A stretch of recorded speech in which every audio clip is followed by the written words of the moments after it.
आनंद शर्मा ने हिमाचल प्रदेश कांग्रेस की संचालन समिति के अध्यक्ष पद से इस्तीफा दे दिया है। वो प्रदेश की राजनीति में एक बड़ा नाम है। उनकी केंद्रीय नेतृत्व पर भी खूब पकड़ रही है, लेकिन इसके साथ साथ ही वो उन 23 दिग्गजों में भी शामिल हैं जिन्होंने मौजूदा कांग्रेस नेतृत्व को लेकर सवाल उठाए थे। इस समूह को G23 के नाम से जाना जाता है। आनंद शर्मा का इस्तीफा कांग्रेस के लिए चुनाव से पहले शुभ संकेत नहीं कहा जा सकता। आनंद शर्मा लंबे समय से हिमाचल कांग्रेस में अपनी उपेक्षा से नाराज थे। ये नाराजगी इस कदर बढ़ी कि उन्होंने समिति के अध्यक्ष पद को ही छोड़ दिया। प्रदेश की राजनीति में उनका खूब दखल रहा है। वैसे कहा जाता है कि उनका कोई अपना बड़ा वोट बैंक नहीं है। प्रदेश के विकास में हालांकि उनकी भूमिका रही है। शिमला में पासपोर्ट कार्यालय उनके मंत्री रहते हुए खुला था। इससे पहले चंडीगढ़ में पासपोर्ट बनवाने पड़ते थे। विकास के कई अन्य प्रोजेक्ट्स में भी उनका योगदान रहा है। आनंद शर्मा के समर्थकों का कहना है कि विधानसभा चुनाव से पहले इस तरह का घटनाक्रम कांग्रेस के वोट बैंक के लिए नुकसानदायक साबित हो सकता है। ये भी कहा जाने लगा है कि हाईकमान को पार्टी के वरिष्ठ नेता आनंद शर्मा की नाराजगी को दूर करना चाहिए था। इस पूरे मामले पर हमारे साथ बातचीत करने के लिए हिमाचल प्रदेश कांग्रेस के प्रवक्ता नरेश चौहान मौजूद हैं। और इसी मुद्दे पर बात करने के लिए इस समय हमारे साथ मौजूद हैं नरेश चौहान, जो कि हिमाचल प्रदेश कांग्रेस के प्रवक्ता हैं।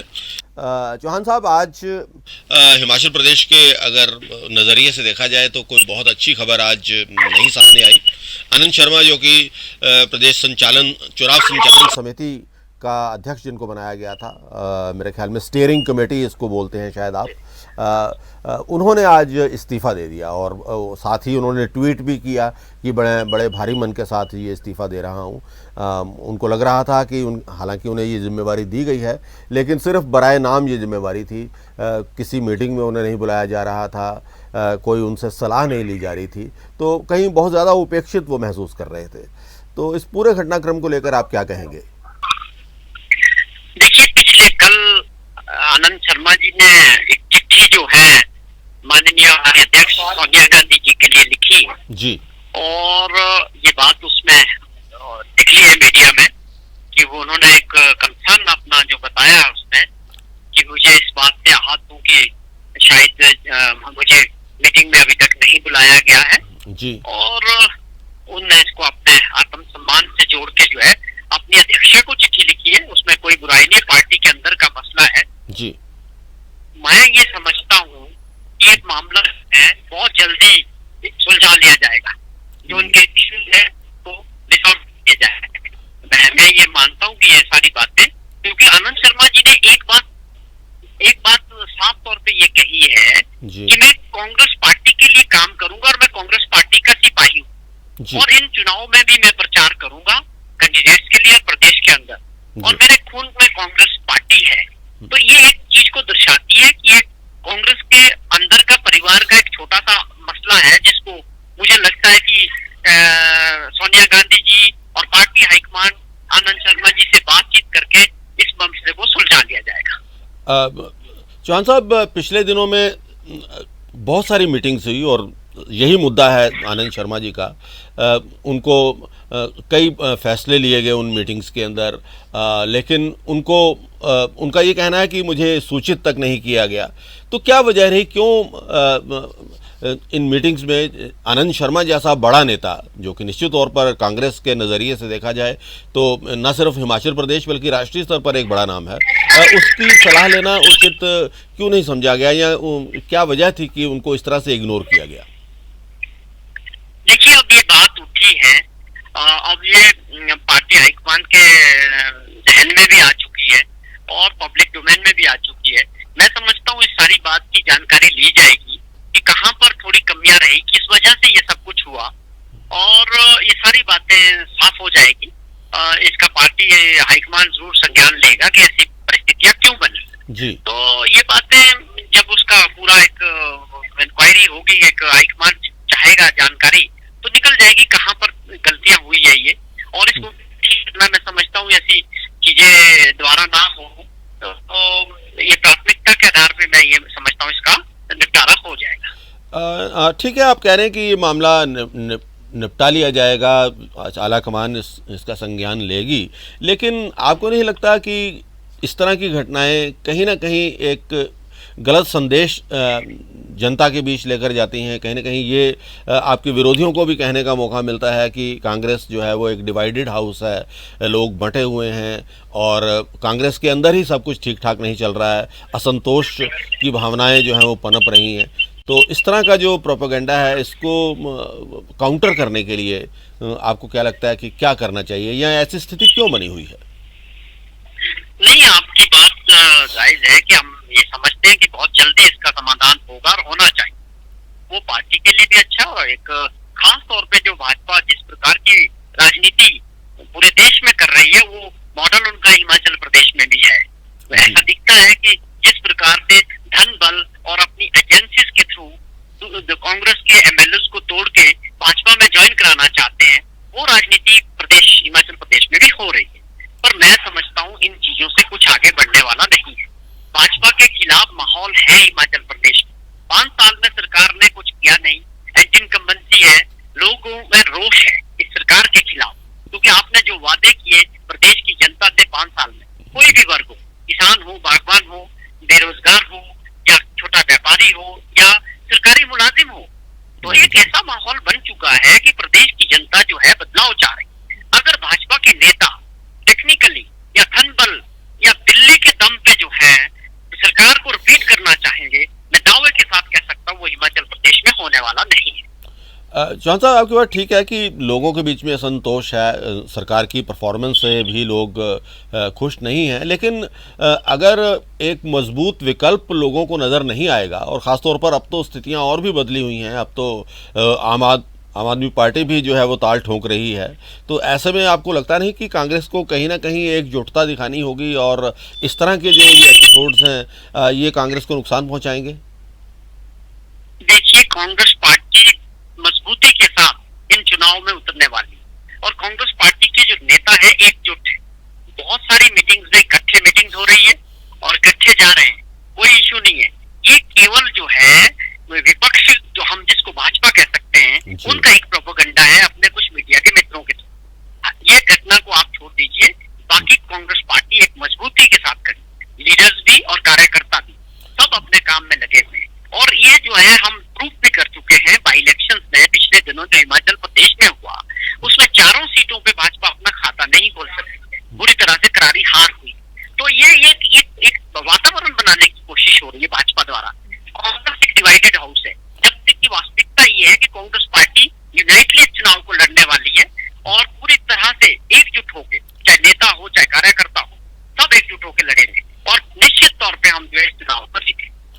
जी नरेश चौहान, आपने कहा कि कांग्रेस पूरी तरह से एकजुट है, ये सिर्फ एक ही मामला है, इसके बारे में ज़्यादा नहीं बात करनी चाहिए या सोचना चाहिए, लेकिन अभी थोड़े दिन पहले ही आपके 2 सिटिंग एमएलएज काजल साहब और राणा साहब वो जो है वो कांग्रेस छोड़ गए, तो उसको आप कैसे देखेंगे? देखिए, मैं एक चीज आपको याद दिला दूं, उससे पहले इनके बहुत बड़े नेता जो पूर्व में भाजपा के अध्यक्ष रहे और कैबिनेट मिनिस्टर रहे जी, खीमीराम जी जो है कुल्लू जिला से कांग्रेस को ज्वाइन किए थे जी, उसी प्रकार ठेउक क्षेत्र से राकेश वर्मा जी स्वर्गीय विधायक पूर्व में रहे, उनकी पत्नी इंदू वर्मा जी ने भी कांग्रेस पार्टी को ज्वाइन किया। जी बिल्कुल बिल्कुल, वो आए। लेकिन हमारे आप जो 2 विधायक पवन काजल जी और लखविंदर राणा जी जो भाजपा में गए हैं, मैं आपको याद दिला दूं कि उनका जो पुराना इतिहास है वो भाजपा से कांग्रेस में आए थे, उनकी एक तरह से जो है घर वापसी हुई है। तो मैं ये समझता हूँ वो हमारे मित्र भी थे कि इन मित्रों को इतनी बड़ी गलती हो गई, उन्होंने गलत सिलेक्शन कर 90 दिन बाद जब चुनाव के परिणाम आएंगे तो मुझे यकीन है कि वो दोनों भाई विधानसभा में नहीं होने। तो ये जो प्रोपेगेंडा है, भाजपा एक प्रोपेगेंडे के तहत ये सब कुछ कर रही है, क्योंकि अपनी ताकत है नहीं, तो एक कोशिश हो रही है कि कांग्रेस को कमजोर दिखाया जाए, जबकि वास्तविकता ये है कि कांग्रेस पार्टी मजबूती से एक मत होके इकट्ठे होकर चुनाव में उतरेगी। भाजपा के पास धन बल है, दिल्ली की ताकत है, वो एक अपने मीडिया में मित्र है। एक ऐसा माहौल बनाना है कि लोगों को गुमराह करने का प्रयास किया जा रहा है कि कांग्रेस जो है कमजोर है, जबकि वास्तविकता कुछ और है। कांग्रेस एकजुटता के साथ, मजबूती के साथ, लीडर्स भी है, कार्यकर्ता भी है, और हमारे पास मुद्दे भी हैं। बेरोजगारी और महंगाई जैसे मुद्दों पे क्या जवाब है, उस पर क्यों नहीं बोलते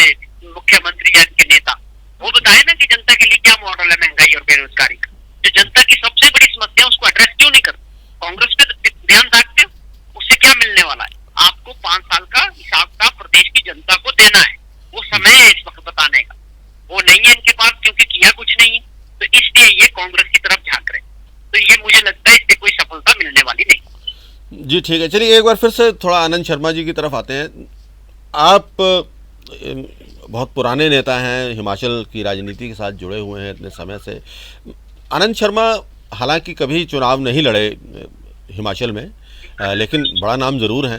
तो कितना इन्फ्लुएंस वो हिमाचल में रखते हैं, हिमाचल की राजनीति पर रखते हैं, और अगर वो नाराज़ इसी तरह से रहते हैं तो आपको नहीं लगता कि इसका नुकसान, या कितना नुकसान आपको लगता है कि इसकी वजह से कांग्रेस को हो सकता है?